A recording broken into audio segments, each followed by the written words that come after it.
Hello everybody, आप लोग कैसे हैं? मेरे ख्याल से ठीक ही होंगे। आइए कहानी को देर न करते हुए स्टार्ट करते हैं।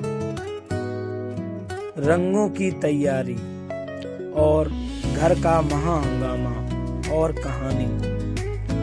होली से 2 दिन पहले ही शर्मा जी के घर की दिनचर्या पूरी तरह से बदल चुकी थी।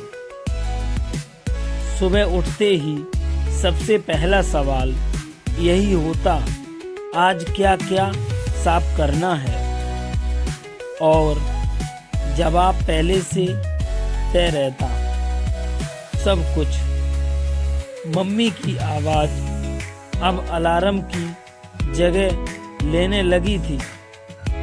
जैसे ही वो कहती, चलो शुरू हो जाओ, पूरे घर में कुर्सियां खिसकने लगती, बाल्टियां बजने लगती और सबके चेहरे ऐसे बन जाते जैसे किसी ने अचानक परीक्षा की तारीख बता दी हो।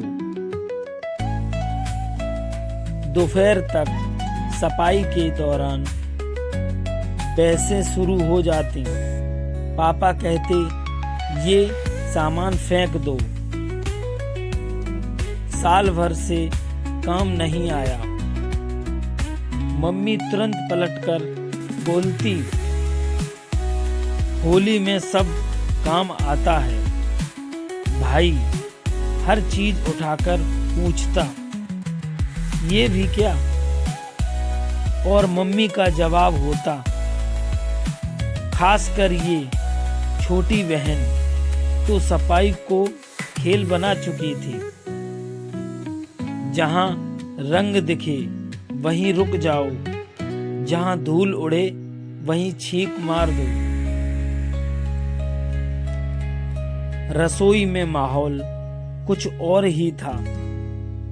गुजियां बनते बनते अब संख्या गिननी मुश्किल हो गई थी, क्योंकि आधी टेस्टिंग में जा चुकी थी। पापा हर बार नई दलील लेकर आते। कभी कहते, एक टेढ़ी हो गई है, इसे सुधारना पड़ेगा।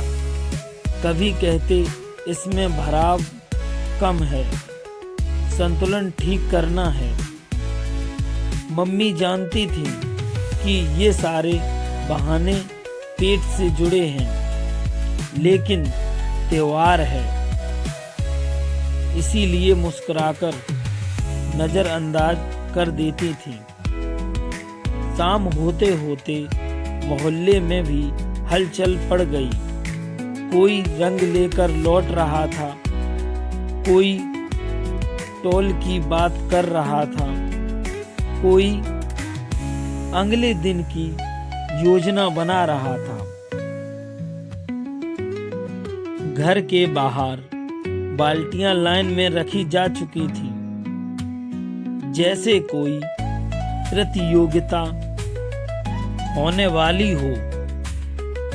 भाई हर 10 मिनट में पिचकारी चेक करता, प्रेशर ठीक है या नहीं।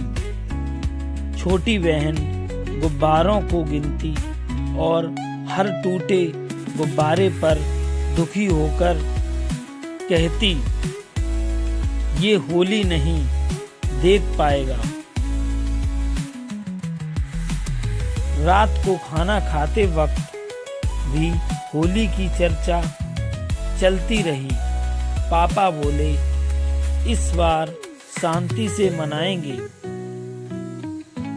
सबने एक दूसरे की तरफ देखा और हंस पड़े, क्योंकि ये वाक्य हर साल बोला जाता था और हर साल सबसे पहले टूटता भी यही था। मम्मी ने आखिरी निर्देश दिया, सुबह जल्दी उठना है और कोई शरारत नहीं। भाई बहन ने सिर हिलाया, लेकिन आंखों में योजना साफ दिख रही थी। होली की सुबह घर नींद से नहीं शोर से जागा। दरवाजे पर दस्तक, बाहर से आवाजें, अंदर से हंसी। जैसे ही पहला रंग उड़ा पूरा घर अचानक गंभीरता से मस्ती में बदल गया। पापा बचने की कोशिश करते, बच्चे घेर लेते, मम्मी मना करती और खुद ही रंग में रंग जाती। आंगन में पानी के छींटे, दीवारों पर रंग और हवा में हंसी तैर रही थी। दोपहर तक सब थक चुके थे।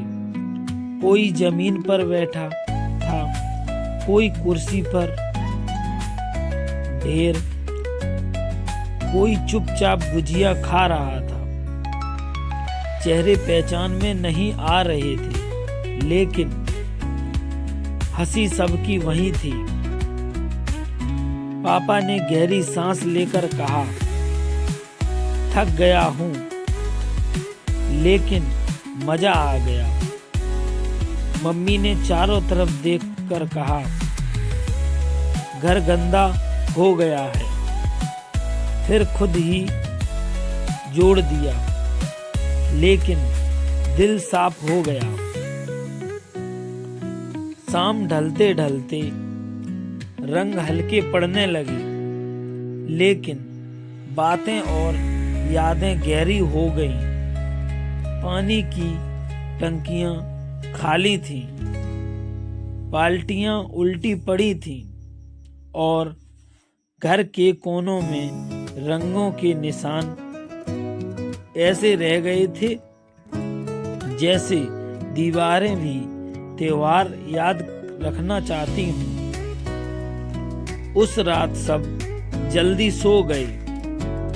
शरीर थका हुआ था, लेकिन मन भरा हुआ, और यही होली की असली तैयारी थी।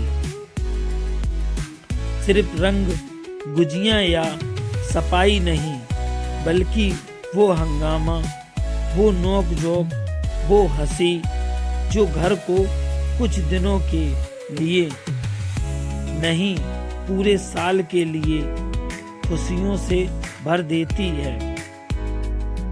तो दोस्तों, यह कहानी अगर आपको पसंद आई हो तो लाइक, कमेंट, शेयर करना, चैनल को सब्सक्राइब करना। मिलेंगे अगली कहानी के साथ। हम आपके लिए ऐसी अच्छी प्यारी कहानी लेके